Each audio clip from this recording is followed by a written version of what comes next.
Hello friends, good morning all of you. आज मैं आप लोगों के लिए एक नया सब्जेक्ट लेकर आया हूँ जिसका सब्जेक्ट का नाम है फैशन टेक्नोलॉजी। और जो भी मेरे जो पेपर में कराने वाला हूँ ये एक मेरा प्रैक्टिस सेट है और मेरा नाम रुपेश सिंह है। तो आज मैं आप लोगों के लिए एक जो सेट लेके आया हूँ इसमें 100 क्वेश्चन होंगे जो कि फैशन टेक्नोलॉजी के लिए बहुत ही मोस्ट इंपॉर्टेंट क्वेश्चन हैं। ओके, ये आपका लेवल 1 होगा।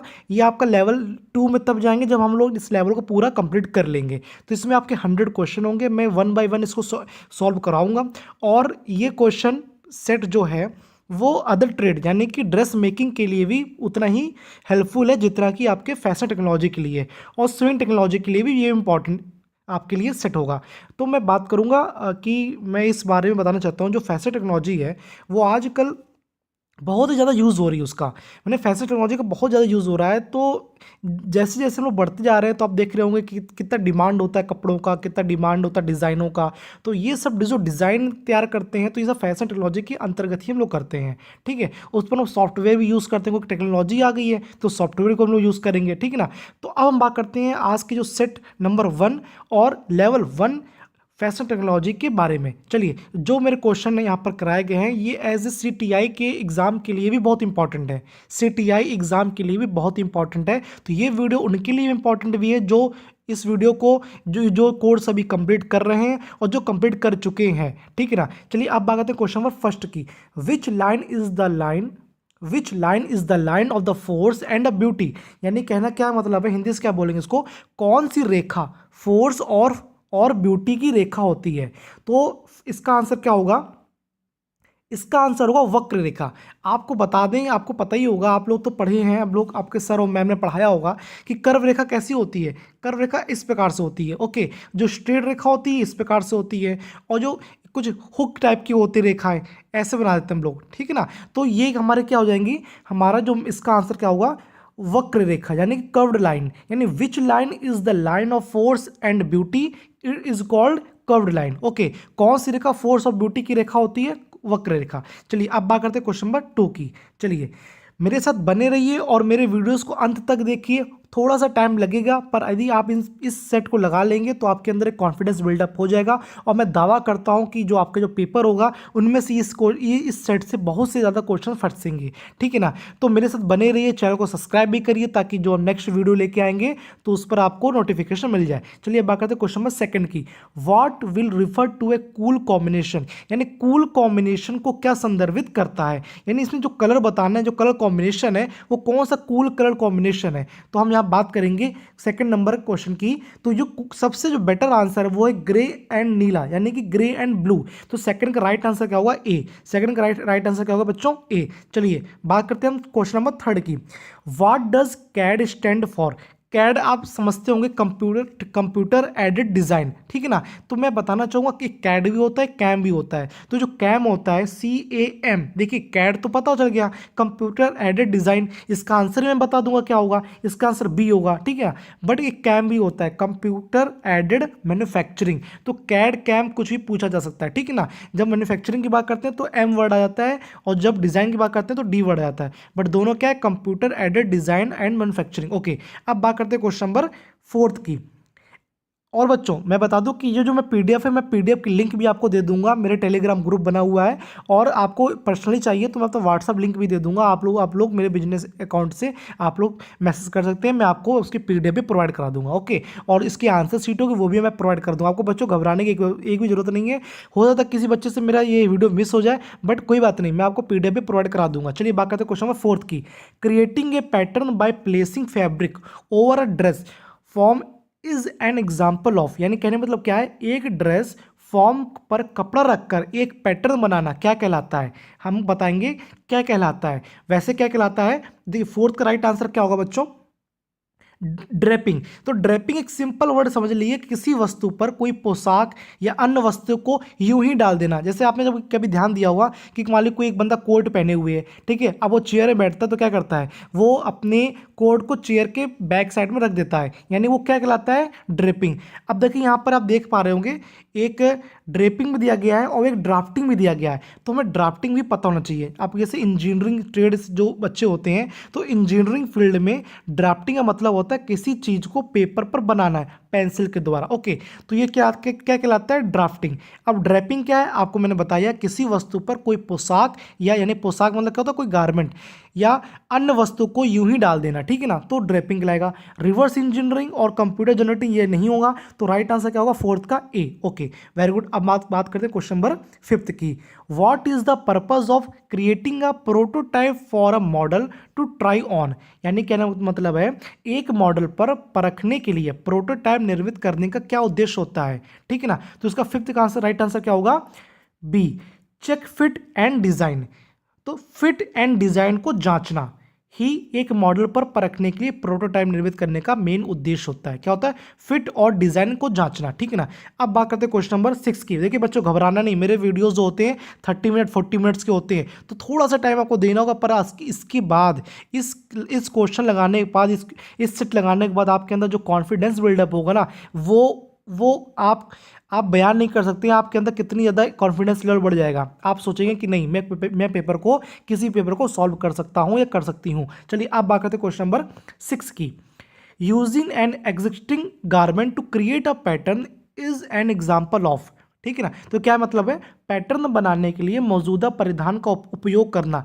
एग्जाम्पल क्या? एक उदाहरण है। क्या उदाहरण है? देखिए 6 का आंसर क्या होगा? सी। देखिए अभी रिवर्स इंजीनियरिंग की हम बात कर रहे थे। क्या होता है? पैटर्न बनाने के लिए मौजूदा परिधान यानी गारमेंट का उपयोग करना। पैटर्न बनाने के लिए मौजूदा परिधान यानी कि गारमेंट का उपयोग करना क्या कहलाता है? Reverse engineering. ओके, तो इसका राइट आंसर क्या हो जाएगा? सी। 6 का आंसर क्या होगा? 6। देखिए ये वीडियोस मेरे को डिमांड पर आया था। मैं टेक्निकल फील्ड से बिलोंग करता हूँ। मेरा डिज़ाइन और इन सब पर काम मैं करता हूँ, जैसे कि मशीन डिज़ाइन हो गया, और जैसे डीजल मैकेनिक हो गया, मैकेनिक मोटर व्हीकल हो गया, फिटर हो गया, वेल्डर हो गया। मैं इन सब के वीडियोस बनाता हूँ क्योंकि मैं टेक्निकल फील्ड से बिलोंग करता हूँ। बट लोगों की डिमांड आने पर मुझे लगा कि नहीं, इस पर भी मुझे काम करना चाहिए। तो मैंने कहा कि चलिए इस पर हम वीडियोस बनाते हैं, ट्राई करते हैं, कुछ सीखने का प्रयास करते हैं। हम भी कुछ सीखेंगे, आप भी कुछ सीखेंगे। चलिए बात करते हैं क्वेश्चन नंबर 7 के बारे में। What are the notches used for on a pattern piece? यानी एक पैटर्न टुकड़े पर निशान किस लिए प्रयुक्त होते हैं? यानी कि एक पैटर्न टुकड़े पर, जो पैटर्न टुकड़ा होता है, उस पर निशान किस लिए प्रयुक्त होते हैं? तो हमको बताना होगा कि इसका राइट आंसर क्या होगा। इसका राइट आंसर होगा सी। क्या लिखा हुआ है? पिन लगाने और सिलाई के लिए दो टुकड़े का मिलान। यानी पिन लगाने और सिलाई के लिए दो टुकड़े का मिलान। कभी ध्यान दिया होगा, इस प्रकार से ऐसा होगा, ऐसे ऐसे हम कट करके बना हुआ, ठीक है ना। तो ये नोचेस बना देते हैं, ठीक है ना। तो ये क्या है? पिन लगाने और सिलाई के लिए दो टुकड़े का मिलान। तो 7 का आंसर क्या हो जाएगा? सी। Okay, very good. बस ऐसे ही लगे रहना, 7 क्वेश्चन होंगे, पता भी नहीं चला। अब बात करते हैं क्वेश्चन नंबर 8 की। What is the use to add shape to a garment? यानी किसी परिधान में आकार देने के लिए क्या प्रयोग किया जाता है? यानी किसी परिधान में आकार देने के लिए क्या प्रयोग किया जाता है? अब हमको बताएंगे। तो 8 का हमारा राइट आंसर क्या हो जाएगा? सी, डार्ट्स। क्या बोलते हैं? डार्ट्स। एक्चुअली डार्ट्स होता क्या है, मैं आपको बताऊंगा कि किसी परिधान में आकार देने के लिए प्रयोग कर रहे हैं डार्ट्स। और भी हमें यहाँ पर टर्म्स यहाँ यूज हो रहे हैं, जैसे जिपर, हेम, डार्ट्स, प्लिट्स। तो जो जिपर होता है, जिपर क्या होता है आपको बता दूं, एक प्रकार का जोड़ या सिकंजा जो वस्तुओं को कसने या जोड़ने के लिए काम में आता है। तो ये क्या कहलाएगा? जिपर। अब जैसे हेम की बात करें तो हेम क्या है? स्कर्ट, पैंट आदि पोशाक के सबसे नीचे का किनारा। तो क्या कहलाएगा? ये हेम। यानी सबसे नीचे का किनारा क्या कहलाता है? हेम। अब यदि बात करें प्लीट्स की, तो प्लीट्स क्या होता है? यानी कि a type of fold formed by the doubling fabric back upon itself and securing it in place. यानी कि इसमें मैंने कहने का मतलब है, एक कपड़े की चूंडे टाइप का होता है जो कि स्थायी रूप से सिली गई होती है। ये क्या कहलाती है? आपकी प्लीट्स। चलिए अब बात करते हैं क्वेश्चन नंबर 9 की, ठीक है ना। तो 8 का आंसर क्या हो जाएगा? डार्ट्स। ओके, 9 का बात करते हैं। Computer system for software used for designing textile, fashion and the apparel. यानी कि कंप्यूटर सिस्टम सॉफ्टवेयर जिसका उपयोग वस्त्र, फैशन और परिधान डिजाइन करने के लिए किया जाता है। अभी हम थोड़ी देर पहले बताया था कैड होता है, ठीक है ना। तो हम जो भी कुछ डिजाइनिंग कर रहे होंगे वो कैड पर ही करेंगे। तो इसका राइट आंसर क्या होगा? कैड। चलिए अब बात करते हैं क्वेश्चन नंबर 10 की। A summary of your qualification for a job is called. यानी कि जो हम जब जॉब करने जा रहे होते हैं तो एक अपने अकॉर्डिंग जो हमारी जो क्वालिफिकेशन है उसकी क्या बनाते हैं? एक समरी बनाते हैं। तो बच्चों उसको क्या बोलते हैं? रिज्यूम। क्या बोलते हैं? रिज्यूम। क्या बोलते हैं? रिज्यूम। ओके ओके, सॉरी वो मेरा डॉग थोड़ा सा बोलने लगा था, कोई बात नहीं। चलिए बात करते हैं क्वेश्चन नंबर 11 की। चलिए ठीक है ना, तो ये इसका 10 का आंसर क्या होगा, सी रिज्यूम। ओके, अब बात करते हैं क्वेश्चन नंबर 11 की। A computer output device that may produce a hard copy is a computer output device जो हार्ड कॉपी बना सकती है क्या कहलाती है। देखिए जो ऑप्शन दिया उसमें क्या होगा, प्लॉटर होगा, ठीक है ना, बट प्रिंटर भी होता है, ठीक है ना, एक माइक्रोफिस भी होती है, यानी कि क्या कहलाएगा इसमें, राइट आंसर क्या होगा हमारा, प्लॉटर, ठीक है ना। तो देखिए कंप्यूटर की भी नॉलेज होना बहुत जरूरी है, जैसे कैड सॉफ्टवेयर यूज कर रहे हैं, ठीक है ना, तो जो जब जब हम सॉफ्टवेयर तक यूज कर ले रहे हैं, कैड यूज कर ले रहे हैं, इसका मतलब क्या है कि आपको एक अच्छी सी नॉलेज कंप्यूटर की होनी चाहिए। तो 11 का राइट आंसर क्या होगा, बी। Okay very good. अब बात करते हैं क्वेश्चन नंबर 12 की। Which part of the fashion cycle involves manufacturers copying fashion और producing adoption of it at many price levels, ठीक है ना। इसका क्या मतलब है, जो फैशन चक्र के किस भाग में, फैशन चक्र के किस भाग में अनेक मूल्य स्तरों पर निर्माताओं का नकल किया गया फैशन या इसकी रूपांतर निर्मित करना शामिल होता है। किसके अंदर शामिल होता है, जब लोकप्रियता की क्या होती है, चरम पर होती है, यानी पीक ऑफ पॉपुलरिटी। जब पीक ऑफ पॉपुलरिटी होती है तभी क्या होता है कि निर्माताओं का नकल किया गया फैशन या इसके रूपांतर निर्मित करना शामिल किया जाता है, ठीक है ना। तो 12 का आंसर क्या हो जाएगा इसका, सी। चलिए अब बात करते हैं क्वेश्चन नंबर 13 की। What are the fibres from plant and animal sources, यानी कि पौधों और पशुओं से जो स्रोतों से प्राप्त होते हैं वो रेसे क्या कहलाते हैं बच्चों, क्या कहलाते हैं, प्राकृतिक रेसे। क्या कहलाते हैं, प्राकृतिक रेसे। तो इसका राइट आंसर क्या होगा, ए। और एक स्टेपल रेसे, ये स्टेपल रेसे क्या होते हैं मैं आपको बता देता हूँ। ये स्टेपल रेसे होते हैं उनके द्वारा हम लोग क्या बनाते हैं, धागा बनाते हैं, यानी यार्न बनाते हैं, ठीक है ना। तो इसको कैसे बता देते हैं, unnaturally fibres that can be twisted to form yarns, ठीक है ना। और ये कैसे होते हैं, बहुत ही ज़्यादा वाइडली लेंथ होती है इनकी, ठीक है, वेरी वाइडली इन लेंथ, ठीक है ना। तो ये स्टेपल वाले होते हैं। तो पर राइट आंसर क्या होगा इसका, प्राकृतिक रेसे, नेचुरल फाइबर्स। ओके, बात करते हैं क्वेश्चन नंबर 14 की। What is the another name of fabric, जो फैब्रिक का जो अनदर नेम होता है वो क्या होता है, कपड़ा, क्लॉथ। चलिए तो क्या राइट आंसर होगा, ए। चलिए बात करते हैं क्वेश्चन नंबर 15 की। What would you see when looking at a knitted fabric, यानी एक बुने हुए कपड़े की तरफ देखने पर आपको क्या दिखाई जाता है, क्या दिखाई देता है, यानी फंदे दिखाई देते हैं। क्या दिखाई देता है, फंदे, ठीक है, यानी कि लूप्स दिखाई देते हैं। देखिए बच्चों, मेरे वीडियोस को लाइक और शेयर और सब्सक्राइब करना ना भूलें। हो सकता है कि ये वीडियो जो आप शेयर करें तो किसी न किसी के लिए बेनिफिट साबित हो जाएगा। तो आप सब्सक्राइब भी करना ना भूलें, क्योंकि आप यदि सब्सक्राइब करेंगे तभी मेरे नए जो वीडियोज़ आएंगे, लेवल 2 लेके आऊँगा और मैं पेपर सेट भी कराऊंगा, तो आपको नोटिफिकेशन मिल जाएगा। तो आपको खुद आप लोग किसी समय आके मेरे वीडियोस को चेक कर सकते हैं, देख सकते हैं। चलिए अब बात करते हैं क्वेश्चन नंबर 16 की। Items added to the clothing to the enhance the look of the outfit, पोशाक की दिखावट में वृद्धि करने के लिए कपड़े में जोड़ी गई वस्तुएं क्या कहलाती हैं, एसेसरीज। क्या कहलाती हैं, एसेसरीज। Very good. चलिए अब बात करते हैं क्वेश्चन नंबर 17 की। कलर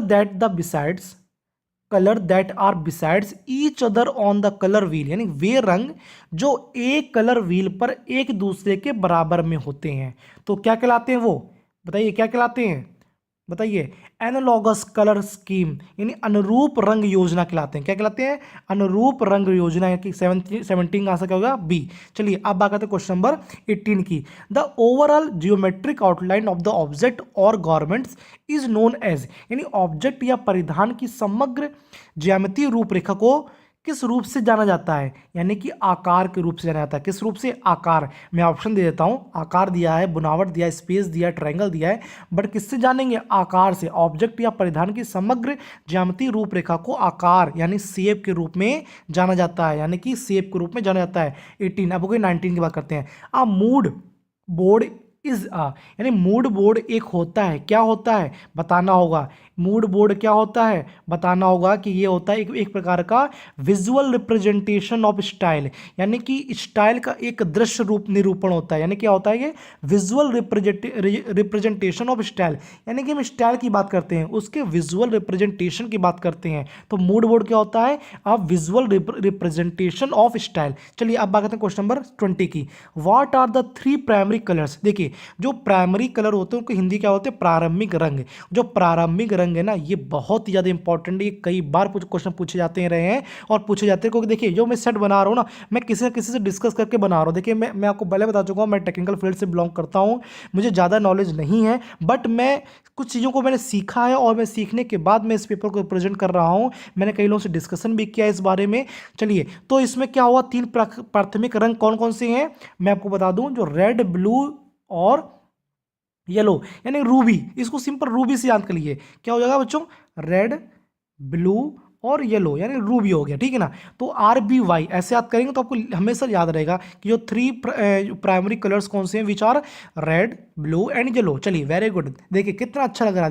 देखिए जब क्वेश्चन आपको लगाएंगे और आपको आ रहे होंगे तो आपको, मुझे लगता है कितना ज़्यादा कॉन्फिडेंस फील होगा ना, कि आपको आप किसी को बता भी नहीं सकते कितना ज़्यादा आपको कॉन्फिडेंस फील होगा, ठीक है। अब बात करते हैं क्वेश्चन नंबर 21 पर। Straight cut plant tapered to the calf is called, यानी कि स्ट्रेट कट वाली पैंट जो पिंडली पर से तंग होती है। तो देखिए आप, बहुत सिंपल क्वेश्चन है, तो कैप्री कहलाती है इसको, तो क्या बोलते हैं, कैप्री, ठीक है ना। और अदर चीजें हैं उसको ध्यान मत दीजिएगा, गलत आंसर है वो, तो क्या कहलाएगा, कैप्री। तो 21 का आंसर क्या होगा, डी, कैप्री। चलिए 22, which is known as small rounded flat collar, यानी which is known as small rounded flat collar क्या कहलाता है, पीटर पैन कॉलर। अब देखिए ये क्वेश्चन को मैं थोड़ा सा एक्सप्लेन करना चाहूंगा। जो पीटर पैन कॉलर किस प्रकार की होती है, मान लीजिए देखिए ये नेक हो गया, ठीक है ना, तो ये किस प्रकार से बनी होगी, इस प्रकार से। अब ये बहुत शॉर्ट होता है ये, ठीक है ना, तो ये इस प्रकार से यहाँ पर नॉट लगा देंगे, ठीक है ना। तो ये जो बना आपका ये, तो ये क्या कहलाया आपका, पीटर पैन कॉलर। और भी कॉलर होती हैं, जैसे कि आप सुनाओ, यहाँ लिखा हुआ है यहाँ पर कि रैप नेकलाइन। रैप नेकलाइन क्या होता है, मैं बना के दिखा देता हूँ। देखिए ये आपका क्या होगा, नेक हो गई है, ये हो गया रैप, ठीक है ना, रैप नेक लाइन हो गया। अब जैसे और क्या होगा, कार्डिगन। कार्डिगन क्या होता है, ये तो बनी हुई ऊनी जैकेट होती है। कार्डिगन क्या होता है, बनी हुई ऊनी जैकेट होती है, ठीक है ना।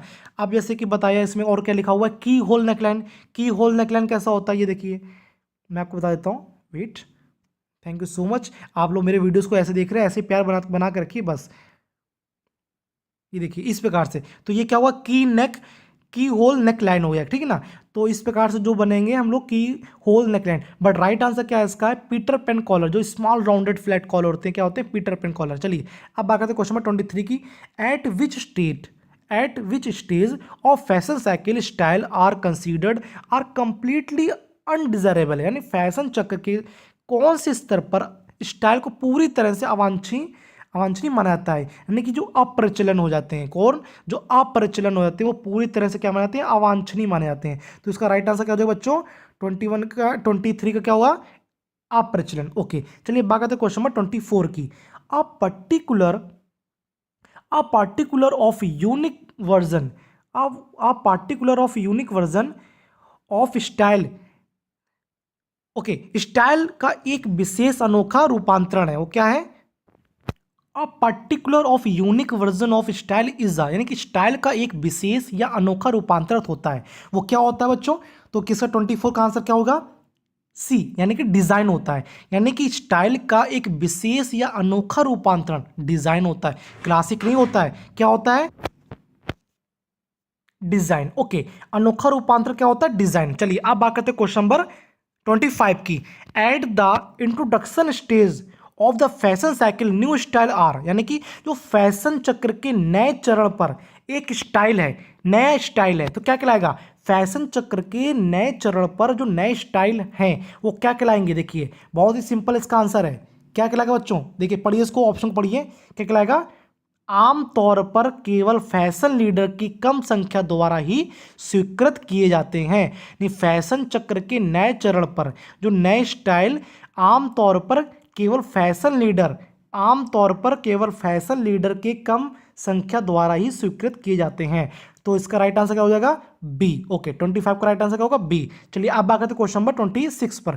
फैशन पोर्टफोलियो कंसिस्ट ऑफ, यानी फैशन पोर्टफोलियो में शामिल होता है, तो क्या शामिल होता है बच्चों, फैशन पोर्टफोलियो में क्या शामिल होता है, कपड़े के टुकड़े भी शामिल होते हैं, डिजाइन प्रस्तुति सीट भी शामिल होती है, विभिन्न कोणों से परिधानों की तस्वीरें भी, यानी कि इसका राइट आंसर क्या होगा, सी एस से भी, यानी कि ये चारों चीज़ें, तीनों चीज़ें क्या होती हैं, शामिल होती हैं। जो फैशन पोर्टफोलियो होता है उसमें कपड़े के टुकड़े भी होते हैं, डिज़ाइन प्रस्तुति सीट भी होती है, यानी जो डिज़ाइन प्रेजेंटेशन सीट्स भी होती हैं, photos of garments from the various angles होते हैं, यानी कि ऑल ऑफ दिस। 26 का राइट आंसर क्या हो जाएगा, डी। ओके, चलिए आप बात करते हैं क्वेश्चन नंबर 27 पर।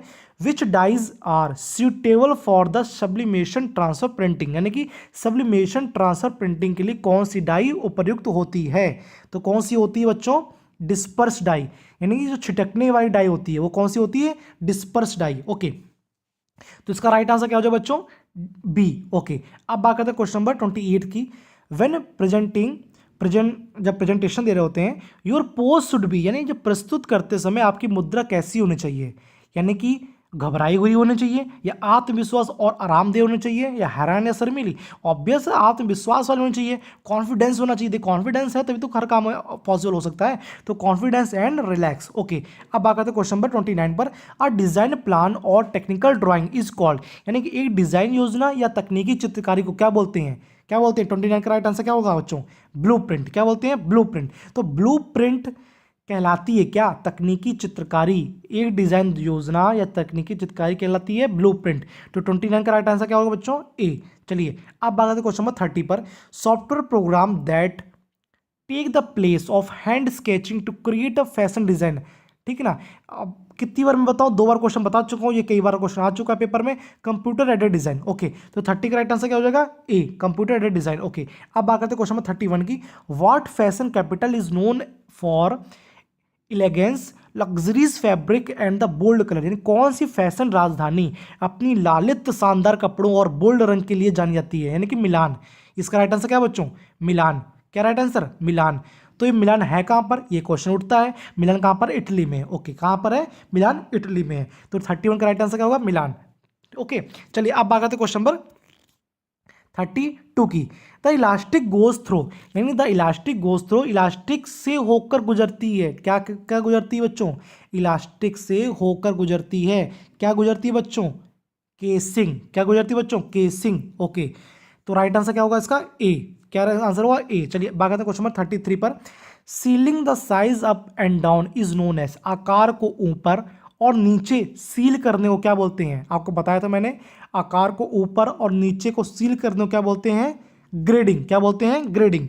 चलिए तो इसका राइट आंसर क्या होगा, डी। चलिए अब बात करते हैं क्वेश्चन नंबर 34 पर। Darts, tucks, pleats, gathers and princess seam are considered garment, यानी डार्ट, टक्स, प्लीट्स, सुनट एंड प्रिंसेस सीम कपड़े की मानी जाती है। क्या मानी जाती है बच्चों, शेपिंग डिवाइस, आकार देने वाले उपकरण हैं। आकार देने वाले उपकरण क्या, darts, tucks, pleats, gathers and princess seam are considered garment as a shaping device. Okay, अब बात करते हैं क्वेश्चन नंबर 35 पर। वेरी गुड, देखिए कितना अच्छा आप लोग मेरे साथ बने हुए हैं, मेरे वीडियोस को पूरा देख रहे हैं। देखिए वीडियोस को पूरा ही देखना है, तभी आपको कुछ मिलने वाला है, ठीक है। आपका जो कॉन्फिडेंस है वो तभी बिल्डअप होगा जब आप वीडियोस को देखेंगे। और सब्सक्राइब करना कतई मत भूलें, क्योंकि आप सब्सक्राइब करेंगे तो नेक्स्ट वीडियो आपको नोटिफिकेशन मिल जाएगा, ठीक है। तो मेरे साथ बने रहिए और मेरे साथ वीडियोस को देखते रहिए। चलिए अब बात करते हैं क्वेश्चन नंबर 35 पर। Front, hip, inseam and patch are type of, किस प्रकार के होते हैं ये, फ्रंट, हिप, इंसीम और पैच किस प्रकार के होते हैं, ये होते हैं आपकी जेबों के प्रकार। ये क्या है, आपकी जेबों के प्रकार है, यानी कि फ्रंट, हिप, इंसीम और पैच, ये सब क्या है, जेबों के प्रकार है। तो ये सब क्या होते हैं, जेब, ठीक है ना। जीपर नहीं है, ध्यान मत देना, ये जीपर बहुत लोग लगा देते क्वेश्चन, तो जीपर नहीं क्या होगा, जेब। ओके, चलिए अब बात करते हैं क्वेश्चन नंबर 36 पर। Which waist line finish should be used on a fitted skirt, यानी कौन सी वेस्ट लाइन फिनिश एक फिटेड स्कर्ट में प्रयोग होनी चाहिए, ठीक है ना। तो किस पर प्रयोग होनी चाहिए, 36 का राइट आंसर क्या होगा, सी, यानी वेस्ट बैंड, यानी जो वेस्ट बैंड है में प्रयोग होनी चाहिए, ठीक है ना। कौन सी वेस्ट लाइन है, वेस्ट बैंड लाइन है, जो वेस्ट, कौन सी वेस्ट लाइन है, वेस्ट बैंड वेस्ट लाइन है, क्योंकि फिनिश एक फिटेड स्कर्ट में प्रयोग होती है। चलिए अब बात करते हैं क्वेश्चन नंबर 37 पर। Machine stitching that created decorative elements on the project is considered as, यानी मशीन सिलाई जो प्रोजेक्ट पर एक डेकोरेटिव एलिमेंट बनाती है उसे किसके रूप में माना जाता है, उसे किसके रूप में माना जाता है, यानी कि उसको सजावटी सिलाई के रूप में माना जाता है, यानी जो सजावटी सिलाई। ओके, तो क्या आंसर होगा बच्चों इसका, सजावटी सिलाई। ओके, तो बी आंसर होगा। ठीक है, 37 का क्या होगा आंसर होगा, बी। चलिए अब बात करते हैं क्वेश्चन नंबर 38 पर।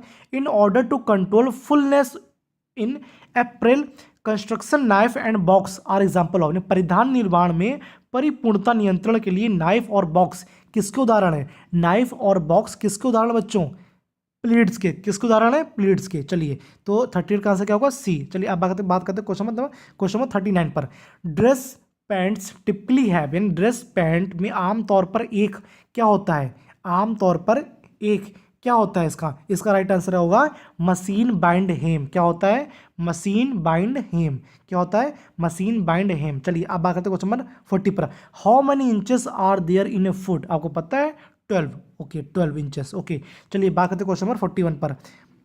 क्या लिखा हुआ है, एक शर्ट को कई मुड़ी व सिली हुई लंबवत रेखाओं के साथ आगे से नीचे की ओर डिजाइन किया जाता है, तो कौन सा आकार देने वाला उपकरण होगा, कौन सा आकार देने वाला उपकरण होगा बच्चों, कौन सा होगा, टक्स। क्या होगा, ये होता है टक्स। ठीक है ना, तो ये भी क्या है, उपकरण है। ठीक है ना, क्या कैसा उपकरण क्या काम करता है, एक शर्ट को कई मुड़ी व सिली हुई लंबवत रेखाओं के साथ आगे से नीचे की ओर डिजाइन किया जाता है। ठीक है ना, चलिए तो ये टक्स कहलाता है। अब बात करते हैं क्वेश्चन नंबर 42 पर। Difference between the two sizes are called, दो आकारों के बीच के अंतर क्या बोलते हैं, साइज इंटरवल। क्या बोलते हैं, साइज इंटरवल। ओके, अब बात करते हैं क्वेश्चन नंबर 43 पर। French seam is also known as, French seam is also known as, तो क्या कहलाती है, 43 का राइट आंसर क्या होगा, सुपर इम्पोज्ड सीम। आपको पता है सुपर इम्पोज्ड सीम कैसे डायग्राम बनता है, देखिए इस प्रकार से हम लोग बना लेते हैं, हम लोग इस प्रकार से बना लेते हैं। ठीक है ना, तो ऐसे करके बनाएंगे। ठीक है ना, तो ये सब क्या कहलाएगा, हमारा सुपर इम्पोज सिम कहलाएगा। ठीक है ना, और एक और होती है फ्लैट वाली होती है। फ्लैट वाली कैसे बनाते हैं बच्चों, मैं थोड़ा सा बताना चाहूँगा आपको। इस प्रकार से बनाते हैं, शायद ये करते हैं, ऐसे करते हैं, और ये। ठीक है ना, ऐसे ऐसे बनाते हैं। ठीक है ना, ये हो गया आपका फ्लैट हो गया। एक और होती है बाउंडेड सीम होती है। बाउंडेड सीम कैसी होती है बच्चों, इस प्रकार से ये। ठीक है ना, चलिए अब बात करते हैं क्वेश्चन नंबर 44 पर। Round blade that cut with downward stroke at the leading edge, यानी गोल ब्लेड जो अग्रणी किनारों पर नीचे की ओर स्ट्रोक करते हुए काटता है, यानी नीचे की ओर स्ट्रोक करते हुए काटता है, तो ये क्या कहलाएगा, तो इसका आंसर सही राइट आंसर क्या होगा, रोटरी नाइफ। क्या कहलाएगा, रोटरी नाइफ, जो नीचे की ओर यानी कि अग्रणी किनारे पर नीचे की ओर स्ट्रोक करते हुए क्या करता है, काटता है, तो क्या कहलाएगा, रोटरी नाइफ। अब बात करते हैं क्वेश्चन नंबर 45 पर। Boilers, steam generated and vacuum system are part of, क्या कहलाएगा, भाप द्वारा उत्पन्न और वैक्यूम सिस्टम का हिस्सा है। किसका हिस्सा है, प्रेसिंग सिस्टम। ये क्या है, प्रेसिंग सिस्टम। ओके, क्या है, प्रेसिंग सिस्टम, सी आंसर होगा। अब बात करते हैं क्वेश्चन नंबर 46 पर। This part is use to make the machine back switch, यानी इस हिस्से का उपयोग मशीन द्वारा बैक स्विच करने के लिए किया जाता है, तो 46 का राइट आंसर क्या होगा, ए, रिवर्स बटन। क्या होगा, रिवर्स बटन। चलिए अब बात करते हैं क्वेश्चन नंबर 47 पर। Focusing a powerful beam of light on a minute area to cut fabric by vaporization, यानी वाष्पीकरण द्वारा कपड़ा काटने के लिए एक छोटे क्षेत्र पर प्रकाश की एक प्रभावशाली किरण को फोकस करना, यानी क्या कहलाएगा, प्रभावशाली किरण को फोकस करना क्या कहलाएगा, 47 का ये कहलाएगा लेजर कटिंग। क्या कहलाएगा, लेजर कटिंग। ओके, आप इससे क्वेश्चन से समझ पा रहे होंगे क्या होगा, प्रकाश की एक प्रभावशाली किरण यानी लेजर होगा, लेजर कटिंग। ठीक है, आप बात करते हैं क्वेश्चन नंबर 48 पर।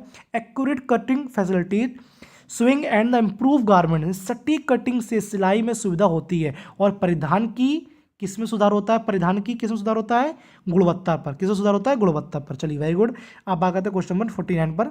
विच device is use for the holding the lower thread supply in the lock switch machine, यानी लॉक स्विच मशीनों में निचले धागों की आपूर्ति बनाए रखने के लिए किस उपकरण का प्रयोग किया जाता है, तो किस उपकरण का प्रयोग किया जाता है बच्चों, बोबिन का। किसका उपयोग किया जाता है, बोबिन का। तो बोबिन क्या है, लॉक स्विच मशीनों पर में निचले धागों की आपूर्ति बनाए रखने के लिए किस उपकरण का उपयोग किया जाता है, बोबिन। आपको पता होगा, आप लोग यूज करते होंगे बोबिन। चलिए अब बात करते हैं क्वेश्चन नंबर 50 पर।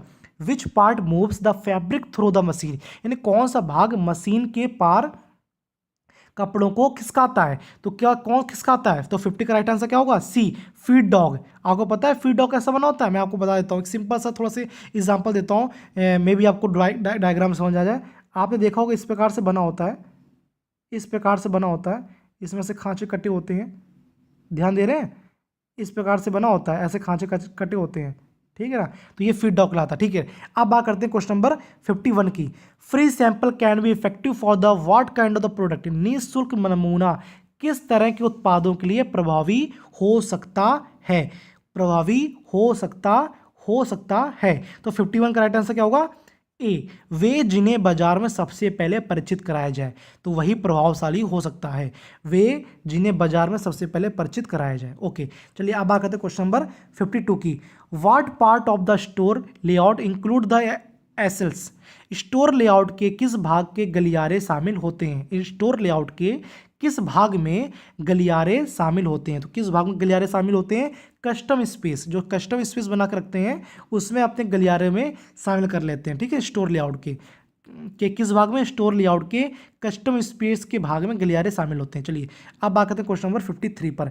Another word for the inventories. Inventory के लिए एक और शब्द है, उसे क्या बोलते हैं, तो उसे और क्या बोलते हैं, उसको भंडार। भंडार आपको पता होगा, भंडार होता नहीं है, घर में भंडार होता है, वहाँ पर इन्वेंट्री हम लोग रख लेते हैं, जो भी जरूरत की चीज़ें होती हैं हम लोग, ठीक है ना, सेव करके रख लेते हैं ताकि कभी फ्यूचर में काम देंगे, तो क्या करते हैं, उसको भंडार बोलते हैं, ठीक है ना। अब बात करते हैं क्वेश्चन नंबर 54 की। किसकी बात करते हैं, 54 की। The buyer decision process start with, जो खरीदार निर्णय की प्रक्रिया से शुरू होती है, तो किसे शुरू होती है, आवश्यकता समस्या की पहचान से शुरू होती है, ठीक है ना। तो उसका राइट आंसर क्या होगा बच्चों, आवश्यकता समस्या की पहचान से खरीदार निर्णय की प्रक्रिया शुरू होती है, ठीक है ना। खरीदार निर्णय की प्रक्रिया शुरू होती है, यानी आवश्यकता होगी, समस्या की, आप मान लो कोई आवश्यकता है, कोई चीज़ चाहिए और आपको आवश्यकता है, यानी समस्या आ रही है, समस्या की पहचान होगी, तो क्या खरीदार क्या करेंगे, निर्णय लेंगे उसको खरीदने के लिए, ठीक है ना। अब बात करते हैं क्वेश्चन नंबर 55 पर। देखिए वन बाय वन हम लोग क्वेश्चन सॉल्व कर रहे हैं, यदि देखिए हम कर रहे हैं तो आपको भी करना चाहिए, ठीक है ना। तो मेरे साथ बने रहिए, वीडियो को पूरा देखिए, शुरू से अंत तक देखिए, सब्सक्राइब करना ना भूलिए, शेयर करना ना भूलिए। मेरी जो नीड्स है कि आप शेयर करिए और ताकि बच्चों तक पहुंच सके। मेरा बस एक ही है, मैं चाहता हूं कि बस बच्चों तक ये वीडियोस पहुंच सके ताकि वो एक एंटरटेनमेंट करके इसको पढ़ सकें, और थोड़ा टाइम लगेगा बट आप लोग क्या होंगे, कॉन्फिडेंस आपके अंदर क्रिएट हो जाएगा। ओके, अब बात करते हैं क्वेश्चन नंबर 55 पर। Design a process that is capable to the meeting quality standard is called, यानी गुणवत्ता मानकों को पूरा करने के लिए सक्षम एक प्रक्रिया को डिजाइन करना कहा जाता है। तो क्या कैसे कहा जाता है, तो 55 का राइट आंसर क्या हो जाएगा, गुणवत्ता की योजना, quality planning, quality planning right answer, ठीक है ना। चलिए अब आते हैं क्वेश्चन नंबर 56 पर। Which is the part of the design, design का हिस्सा कौन सा है, डिजाइन का हिस्सा कौन सा है, स्टोरी बोर्ड, स्टोरी बोर्ड, ठीक है, कौन सा हिस्सा है, स्टोरी बोर्ड। होम पेज नहीं है, फाइल फॉर्मेट नहीं है, साउंड वीडियो नहीं है, क्या है, story board. Story board design का हिस्सा है। चलिए अब बात करते हैं क्वेश्चन नंबर 57 पर। Digital portfolio content what should your consider when creating it, यानी डिजिटल पोर्टफोलियो सामग्री इसका निर्माण करते हुए आपको क्या ध्यान में रखना चाहिए। तो क्या ध्यान रखना चाहिए, अनुभवों का जो आपका जो एक्सपीरियंस होता है उनका स्नैपशॉट लेकर रखना चाहिए, ठीक है ना, यानी अनुभवों का स्नैपशॉट। ओके, अनुभवों का स्नैपशॉट को ध्यान में आपको रखना चाहिए। चलिए आप बात करते हैं क्वेश्चन नंबर 58 पर। Digital portfolio are a good way for the student to showcase skills through, यानी digital portfolio fill the blanks के माध्यम से छात्रों के लिए कौशल दिखाने का एक अच्छा तरीका है, यानी कि के माध्यम, किसके माध्यम से, 58 का राइट आंसर क्या होगा, प्रामाणिक प्रदर्शन, आत्म मूल्यांकन और लक्ष्य निर्धारण, यानी authentic performance, self assessment and goal setting करके इन सब के माध्यम से छात्रों के लिए कौशल दिखाने का एक अच्छा तरीका है। यानी डिजिटल पोर्टफोलियो जैसे कि ऑथेंटिक परफॉर्मेंस दे, सेल्फ असेसमेंट कराए, गोल सेटिंग कराए के माध्यम से छात्रों के लिए कौशल दिखाने का एक अच्छा तरीका है। चलिए अब बात करते हैं हम लोग क्वेश्चन नंबर किस बात करेंगे हम लोग, क्वेश्चन नंबर 59 की। A style that stay in a fashion for a long time, यानी एक स्टाइल जो लंबे समय तक फैशन में रहता है वह क्या कहलाता है, प्रचलन कहलाता होगा। क्या कहलाता है, प्रचलन कहलाता है। वो क्या कहलाता है, प्रचलन नहीं, क्या कहलाता है, क्लासिक। राइट आंसर क्या होगा, वो क्लासिक है, जो बहुत पुराने होते हैं। तो प्रचलन, लोग कहीं बोल सकते हैं भैया प्रचलन में चल रहा है, तो प्रचलन का एक कोई निश्चित टाइम होता है, उसका कुछ ही टाइम तक होता है, नहीं तो ट्रेंड में अभी आया हुआ है, बहुत ज़्यादा ट्रेंड में वो अनट्रेंड हो जाए, ठीक है ना। तो बट जो क्लासिक है ना, जैसे बोलते हैं ना, जैसे old song is classic songs, ठीक है ना। तो क्लासिकल क्यों बोलते हैं, क्योंकि वो हमारा क्या है, एक बहुत ही एक स्टाइल जो लंबे समय तक फैशन में रहता है, वो कहलाता है क्लासिक। चलिए अब बात करते हैं क्वेश्चन नंबर 60 की। The periodic return of the specific styles and general shape is known as which of the following. बताना है कि विशिष्ट शैलियों और समान आकृतियों की आवधिक वापसी को निम्नलिखित में से किसके रूप से जाना जाता है। तो किसके रूप से जाना जाता है बच्चों? फैशन चक्र, यानी जो फैशन साइकिल है इसके नाम से जाना जाता है। ठीक है ना। अब बात करते हैं क्वेश्चन नंबर 61 की। Which article is use to complete और इन्हेंस द आउटफिट, यानी परिधान को पूरा करने या सुधारने के लिए कौन से सामान का प्रयोग किया जाता है? कौन से सामान का प्रयोग किया जाता है? तो एसेसरीज का उपयोग किया जाता है, यानी कि उपसाधन का, यानी एसेसरीज का उपयोग किया जाता है। चलिए अब बात करते हैं क्वेश्चन नंबर 62 पर। Which among the following terms represent more than just a plain clothing, यानी निम्नलिखित शब्दों में से कौन सा सादे कपड़ों से ज़्यादा और परिधानों का प्रतिनिधित्व करते हैं, यानी प्रतिनिधित्व करते हैं। तो 62 का राइट आंसर क्या हो जाएगा? फैशन। जो फैशन होते हैं वो क्या होते हैं? जो निम्नलिखित शब्दों में से जो ये शब्द दिए गए हैं, फैशन जो है वो सादे कपड़ों से ज़्यादा परिधानों का प्रतिनिधित्व करते हैं। ठीक है ना। तो फैशन हो गया। ठीक है। अब बात करते हैं क्वेश्चन नंबर 63 की। किसकी बात करोगे? किसकी बात करेंगे? 63 की। Which among the following terms refer to the actual object related to the human body. तो इसका राइट आंसर क्या होगा बच्चों? सी। क्या होगा? परिधान, यानी क्लॉथिंग। ठीक है ना। परिधान। ओके। अब बात करते हैं क्वेश्चन नंबर 64 की। Which among the following factor have a historical been responsible for the mankind clothing selection, यानी मानव जाति के कपड़ों का चयन करने के लिए निम्नलिखित कारकों में से कौन सा ऐतिहासिक रूप से जिम्मेदार रहा है? तो कौन सा ऐतिहासिक रूप से जिम्मेदार रहा है? सुरक्षा रहा है, अलंकरण रहा है, यानी एडोरमेंट रहा है, पहचान भी रही है, यानी कि इसका राइट आंसर क्या होगा? All of these. इसका राइट आंसर क्या होगा बच्चों? All of. तो राइट आंसर इसका हुआ ऑल ऑफ दीज। ओके। तो ऑल ऑफ दीज में क्या आंसर आएंगे? सुरक्षा, एडोरमेंट्स, पहचान, identification and all of these. तो राइट आंसर क्या होगा इसका? All of these. Okay.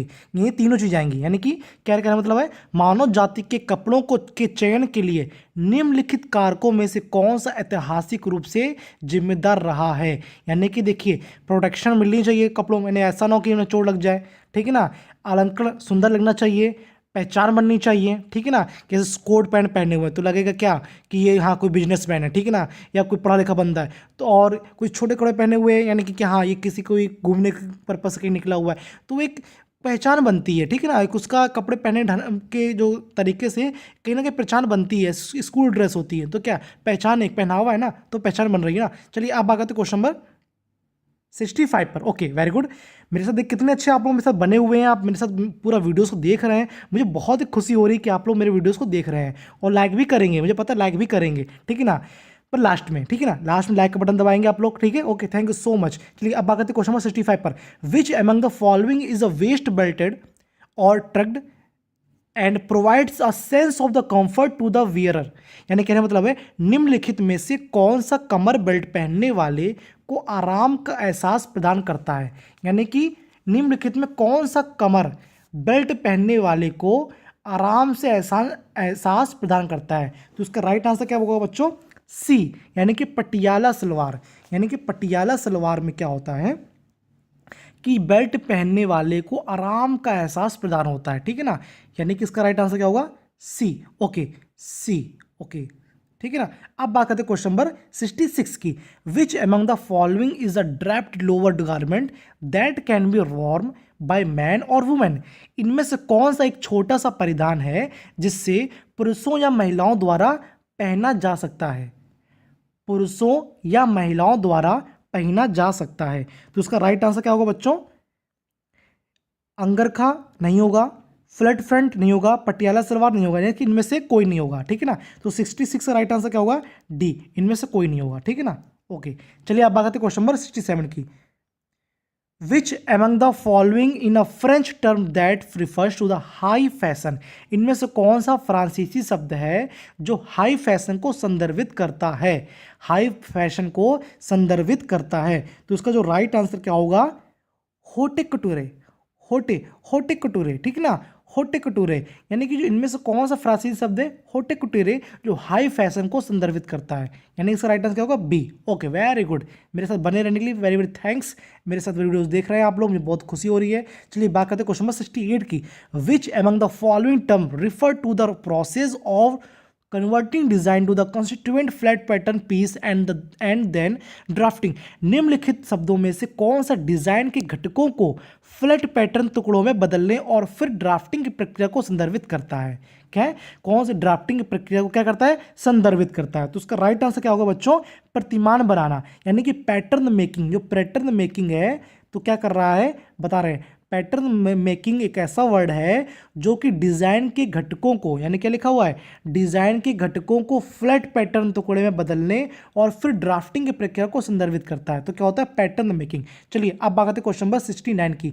Which among the following term is use to refer to the highest point of the bust? तो राइट आंसर क्या होगा? 69 का क्या होगा? निम्नलिखित शब्द में से, यानी कि जो भी दिए गए हैं उनमें से जो कौन सा बस्ट के उच्चतम बिंदु को संदर्भित करने के लिए प्रयोग किया जाता है? तो इसका राइट आंसर क्या होगा? एपेक्स। क्या होगा? एपेक्स। एपेक्स एक ऐसा शब्द है जो कि बस्ट के उच्चतम बिंदु को संदर्भित करने के लिए प्रयोग किया जाता है। चलिए अब बात करते हैं क्वेश्चन नंबर 70 की।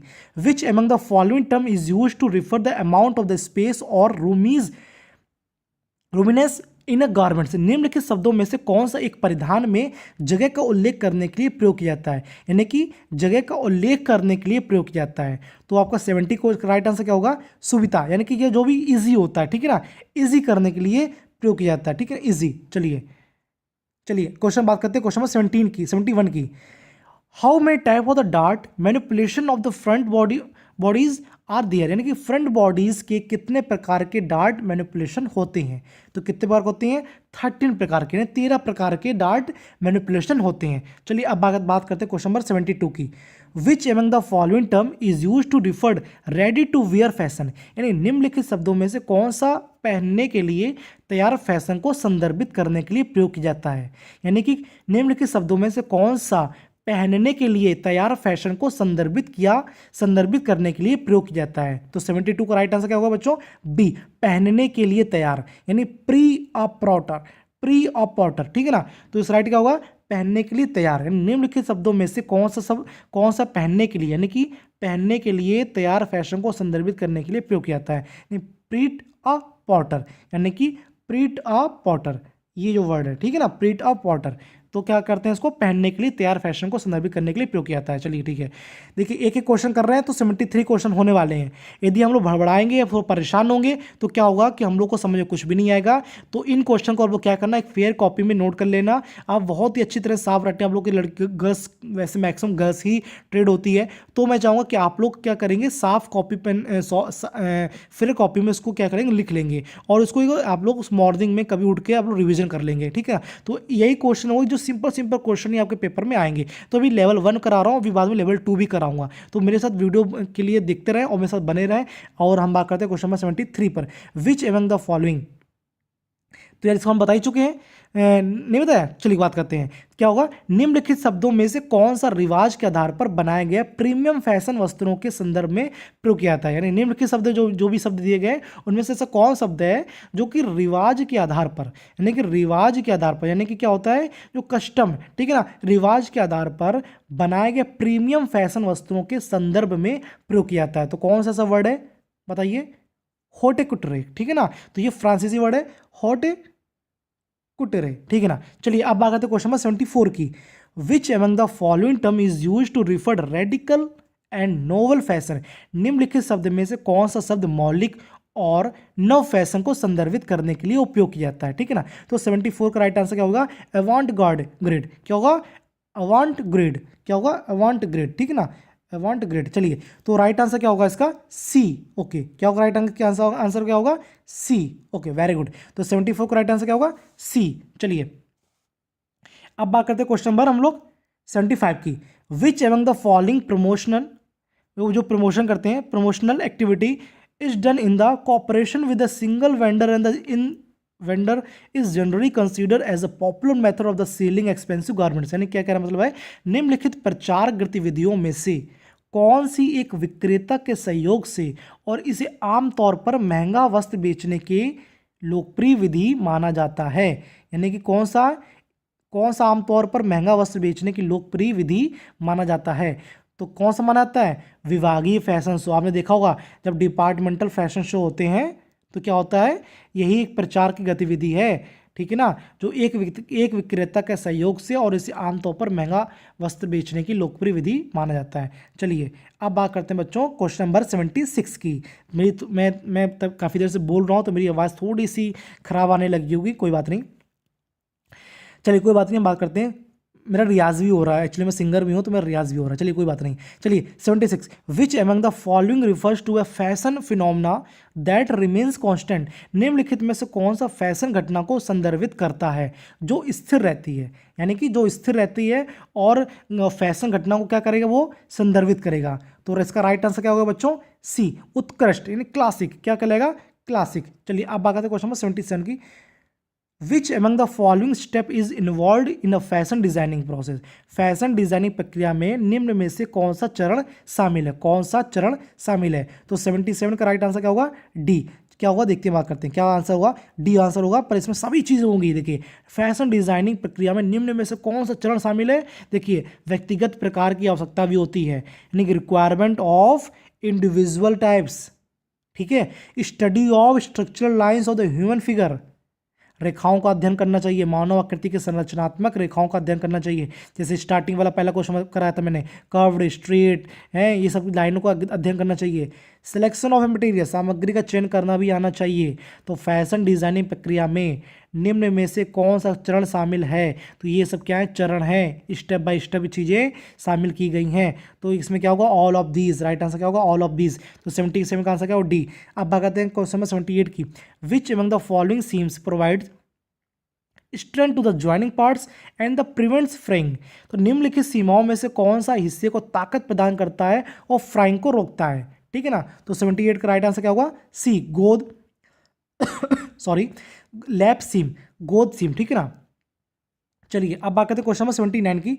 Which among the following are design elements, यानी निम्नलिखित में से कौन सा डिजाइन तत्व है। तो 79 का राइट आंसर क्या होगा, डी, यानी कि रेखा और दिशा भी, आकृति और माप भी, विषमता और सद्भावना भी। तो राइट आंसर क्या होगा, डी। चलिए अब बात करते हैं क्वेश्चन नंबर 80 की।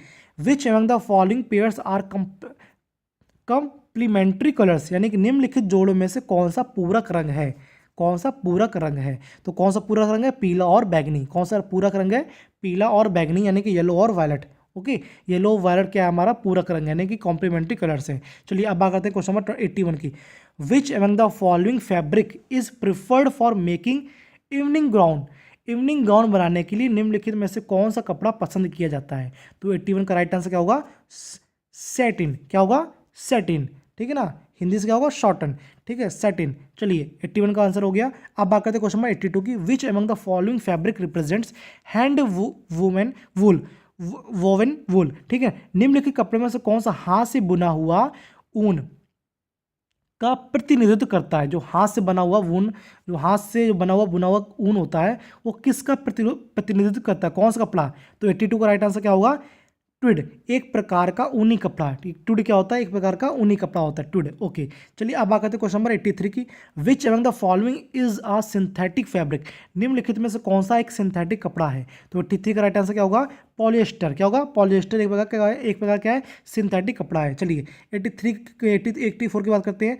Which among the following is natural fabric. जो नेचुरल फैब्रिक होते हैं वो क्या होते हैं आपके, रेमी, एक प्रकार का पौधा जो आपका नेचुरल फाइबर, क्या है, नेचुरल फाइबर है। चलिए अब बात करते हैं क्वेश्चन नंबर 85 पर।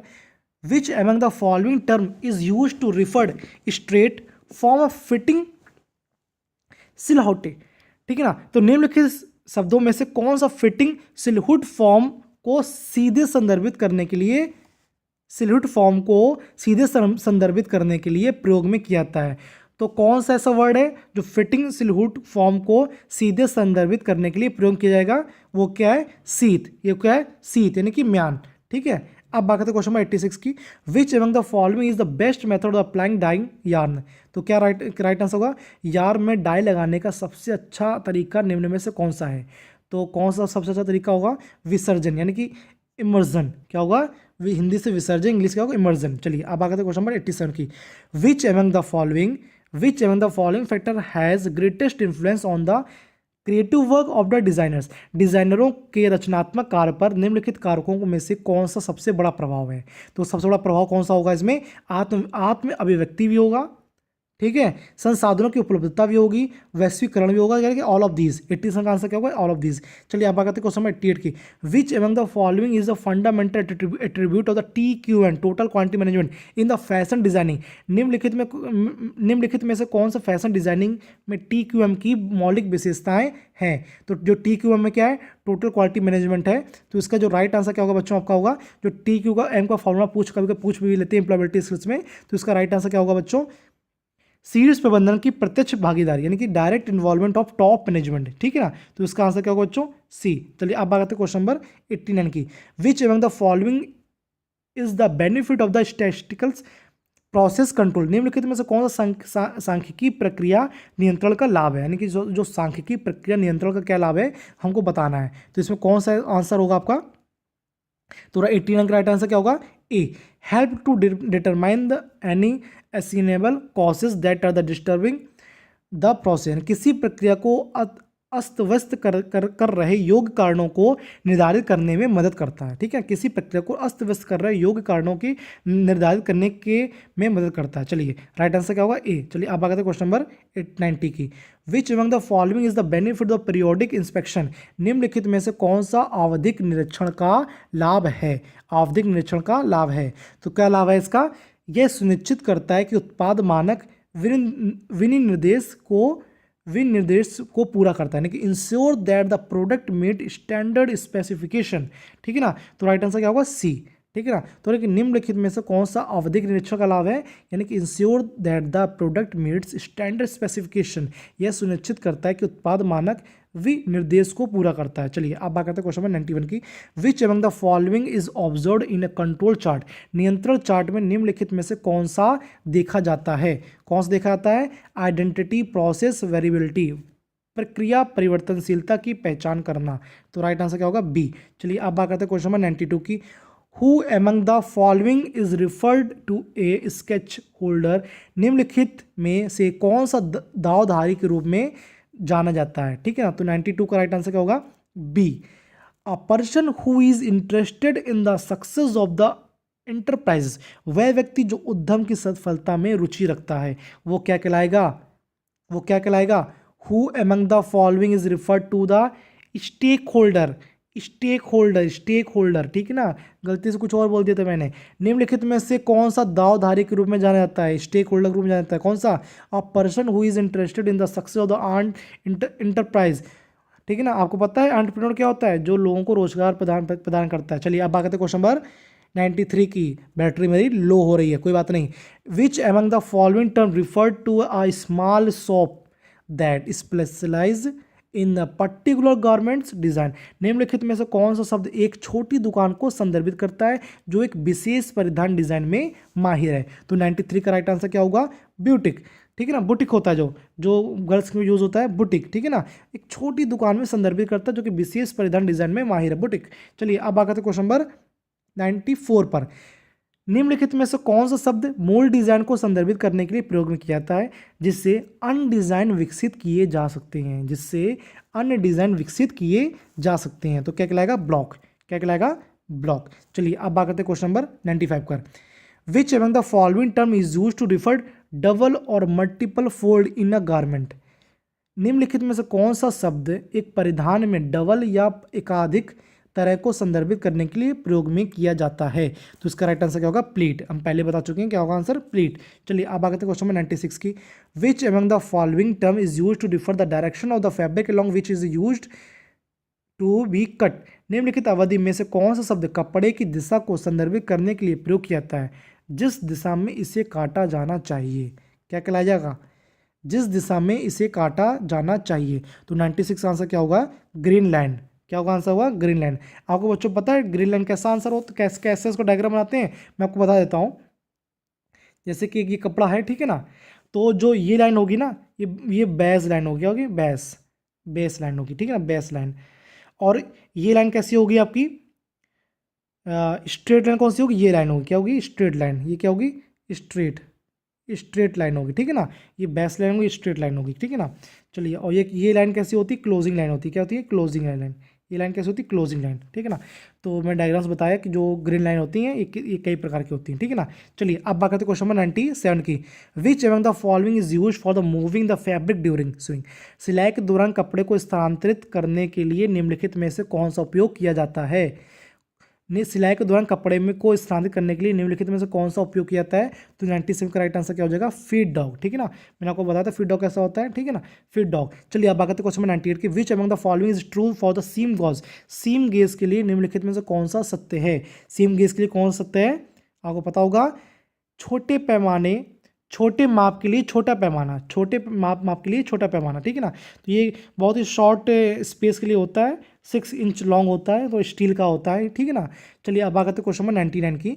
विच among the following term is use to differ the opening of the needle with thread is inserted. या निम्नलिखित शब्द में से कौन सा सुई खोलने के लिए उपयोग में किया जाता है, जहाँ थ्रेड डाला जाता है, उसे क्या बोलते हैं, आई, क्या बोलते हैं उसको, आई।